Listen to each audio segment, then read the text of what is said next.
இன்னைக்கு நம்ம வீட்டு லஞ்சு வெல்லம் முச்சை, சின்ன வெங்காயம், மஞ்சள் பூசணிக்காய் சேர்த்த காரக்குழம்பு, மண்பானை வெட்டி வேர் தண்ணி. வெய்ய நாளைக்கு இதை மாதிரி மண்பானையில் வச்சு குடிச்சு பாருங்க, சூடு குறையும்.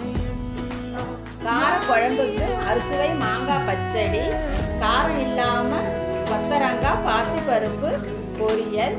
இது தேங்காய் கொஞ்சம் துருவி ஃப்ரெஷ்ஷாக சேர்த்துக்குங்க. அவிச்ச முட்டை, நல்லா மண்பானையில் வச்ச சுட சுட சாதம். இந்த மாதிரி சூடாக காரக்குழம்புக்கு சூடாக வச்சு சாப்பிட்டா தான் சாதம் நல்லாயிருக்கும். இந்த குழம்பு ஊற்றி சாப்பிடும்போது அப்படியே அலைக்கா 2 குழி கரண்டி குழம்பையும் அந்த வெள்ளை மொச்சையோடு சேர்த்துக்குங்க.